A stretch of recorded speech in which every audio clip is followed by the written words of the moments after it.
ஹே friends, இன்னைக்கு position of women in society பற்றி பார்க்கலாம். இதை ancient period, medieval period, British பீரியட்னு த்ரீயாக கேட்டகரைஸ் பண்ணியிருக்காங்க. ஃபர்ஸ்ட் ஏன்ஷியன்ட் பீரியட் பற்றி பார்க்கலாம். இண்டஸ் சிவிலைசேஷனில் விமனை காடஸஸாகவே வர்ஷிப் பண்ணியிருக்காங்க. ரிக்வேதிக் பீரியடில் ஒய்ஃப்ன்ற பொசிஷனுக்கு ரொம்பவே ஆனர் கொடுத்துருக்காங்க. அதுவும் இல்லாமல் அந்த விமனை தான் ரிலீஜியஸ் செரிமனிஸ் எல்லாம் பர்ஃபார்ம் பண்ண விடுவாங்க. லேட்டர் வேதிக் பீரியடில் சோஷியலாகவும் பொலிட்டிக்கலாகவும் விமன் எதுலேயுமே என்டர் ஆகக்கூடாது அப்படின்னு பேன் பண்ணியிருக்காங்க. சதி அப்படின்ற இந்த ஆக்ட் ரொம்பவே பாப்புலராக ஆகியிருக்கு. அது மாதிரி வேதங்கள்லாம் படிக்கிறதுக்கு கேர்ள்ஸ் ஆர் விமென்ஸ்க்கு அலௌட் இல்லை இப்படின்னு சொல்லிட்டாங்க. நெக்ஸ்ட் மிடிவல் பீரியட் பற்றி பார்க்கலாம். மிடிவல் பீரியடில் சதி, child marriage, female infanticide, slavery இதனால் ரொம்பவே விமென்லாம் அஃபெக்ட் ஆகுறாங்க.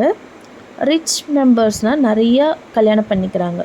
ஒரே ஒரு கல்யாணம் பண்ணிக்கிறதுக்கு பேர் மோனோகேமி, நிறைய கல்யாணம் பண்ணிக்கிறதுக்கு பேர் பாலிகேமி. சதி ரொம்பவே அதிகமாயிட்டே வந்தது. விடோ ரீமேரேஜ் ரொம்ப அங்கங்கே ரேராக தான் நடந்துக்கிட்டு இருந்தது.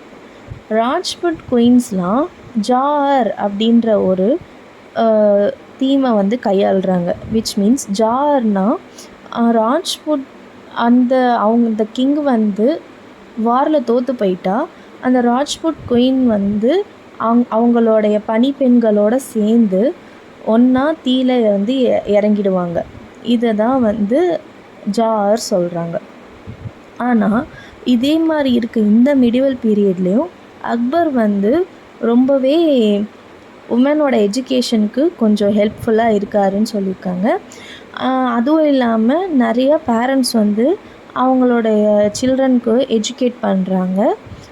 ரிச் பீப்புள்ஸ்லாம் தனியாக டியூட்டர்ஸ் வச்சு அவங்க டாட்டர்ஸ்க்கெல்லாம் சொல்லி கொடுக்குறாங்க. மெயினாக ராஜ்புட் ஜமீன்தார் இவங்கெல்லாமோட டாட்டர்ஸ்லாம் ஃபிலாசபி, லிட்ரேச்சர்லாம் படிக்கிறாங்களாம். So next last one British பீரியடில் விமன் எப்படி இருந்திருக்காங்கன்னு பார்க்கலாம்.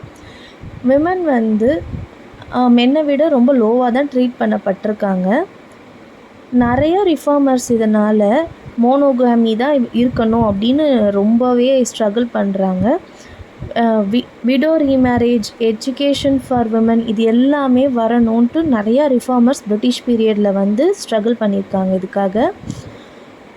அதுவும் இல்லாமல் விமென்க்குன்னு தனியாக ஒரு ப்ரொஃபஷன் வேணும் அப்படின்னு அதுக்கும் போராடியிருக்காங்க. 19th செஞ்சுரியில் விமன் எஜுகேஷன் மென் எஜுகேஷனை விட ரொம்பவே லோவாக தான் இருந்திருக்கு. ஃபஸ்ட்டு கிறிஸ்டியன் மிஷனரிஸ் அப்படின்ற அந்த ஒரு ட்ரஸ்ட் தான் கல்கத்தா ஃபீமேல் ஜுவினைல் சொசைட்டி அப்படின்னு ஒரு ஸ்கூலை 1819 ஸ்டார்ட் பண்ணுறாங்க. நெக்ஸ்ட் ஜேஇடி பெத்துனி அப்படின்றவர் பெத்துனி ஸ்கூல் அப்படின்னு 1849 ஸ்டார்ட் பண்ணுறாங்க. எஜுகேஷன் கண்டிப்பாக இருக்கணுன்ற ஸ்ட்ரெஸ் சார்ல்ஸ் வுட் 1854 எல்லாருக்குமே ப்ரொஜெக்ட் பண்ணுறாரு. Indian education commission primary school கேர்ள்ஸ்க்காக 1882 ஸ்டார்ட் பண்ணுறாங்க. அதுவும் இல்லாமல் இந்தியன் விமன் யூனிவர்சிட்டிஸ்க்கு போக ஸ்டார்ட் பண்ணுறாங்க 1880s.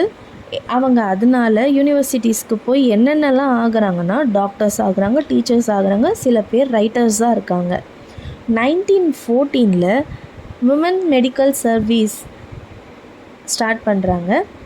1890s female school in பூனா அப்படின்னு டிகே கார்வி ஸ்டார்ட் பண்ணுறாரு.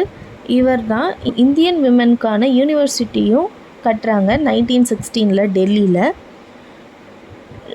லேடி ஹார்டிங் மெடிக்கல் காலேஜ் அப்படின்றதும் சேம் இயரில் ஸ்டார்ட் பண்ணியிருக்காங்க.